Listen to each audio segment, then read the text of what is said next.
આજની મીટિંગ ઈ છે કે કાલે જે મીટિંગ થઈ હતી બરાબર છે, ત્યાં જે નિવેદન લેવામાં આવ્યું છે એ આખો ક્ષત્રિય સમાજ એનેથી વિરોધમાં છે. કોઈ પણ 5-10 વ્યક્તિઓ ભેગા થઈ અને આખા સમાજનું નિવેદન નથી લઈ શકતા. કોઈ પણ સત્તા હોય, કરોડો અબજો રૂપિયા હોય, એ કોઈ ક્ષત્રિય સમાજનો એક બાપ નથી, બરાબર છે. એ કહી નથી શકતા કે આજે આ બધું પતી ગયું, અહીંયા અંત આવી ગયો, અંત આવ્યો નથી. હવે શરૂ થશે, શરૂ, બરાબર. આ ક્ષત્રિયનું નામ લીધું છે એ લોકોએ. તો આજે ઈ મીટિંગમાં અહીંયા જે બેઠા હતા ને એ ક્ષત્રિયોના ભાઈઓ હતા, ભાઈઓ. તો એ લોકો કાલથી એની પાછળ સી ન લગાડે, બરાબર. સી તો ન જોવું જોઈએ.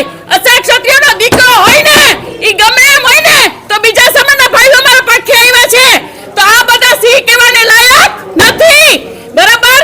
એટલે એની જ પ્રેસ કોન્ફરન્સ ગોઠવી છે કે કોઈના બાપ થવાની કોશિશ નહીં કરવાની. ક્ષત્રિય સમાજનો કોઈ એક વ્યક્તિ કેમ નિર્ણય લઈ શકે.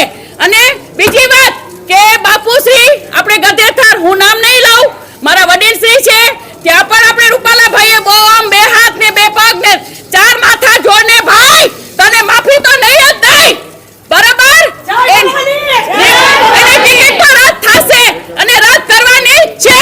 હવે હું સરકાર સામે હું પડું છું કે બીજેપી પાર્ટી, હું ખુદ એક હિન્દુ ધર્મ તરીકે અને સેવા તરીકે આવી હતી, પણ આ તો રાજકારણ ગંદુ છે, ગંદુ, બરાબર. આમાં સાચા વ્યક્તિઓને ન્યાય ન મળે તો આ બધી પાર્ટીઓ શું કામની? સાલાવ ખોટા માણસો રાજકારણમાં પડેલા છે. તો આ બેનો દીકરીઓની જો કોઈ પણ આબરૂ ન સાચવી શકતા હોય ને તો અમારા માટે બધા જીરો છો, જીરો.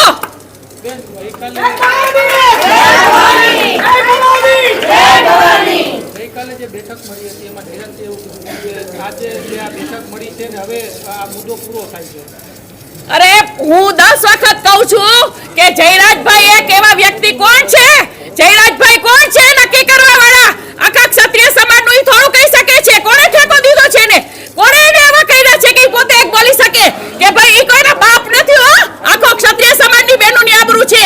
કદાચ ક્ષત્રિય સમાજ અને જયરાજભાઈને કદાચ લાંછન નહીં લાગ્યું હોય, પણ અમને તો, અમે ભલે મિડલ ક્લાસમાં આવતા હોય, ચટણી રોટલો ખાતા હોય, પણ સોમાન છે ઈ અમારા માટે પહેલું છે. રૂપિયાના ઢગલા કરવા વાળા માણસો અમે નથી.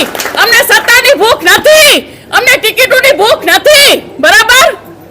બેન, આજની મીટિંગ છે, શું એજન્ડા છે આગામી સમયમાં વિરોધને લઈને? શું અમે વિરોધ અમારો ચાલુ જ રાખશું જ્યાં સુધી રૂપાલાભાઈ ટિકિટ રદ નહીં થાય અને આખું હિન્દુત્વ જોશે કે એ લોકોએ ક્ષત્રિયનું નામ લીધું છે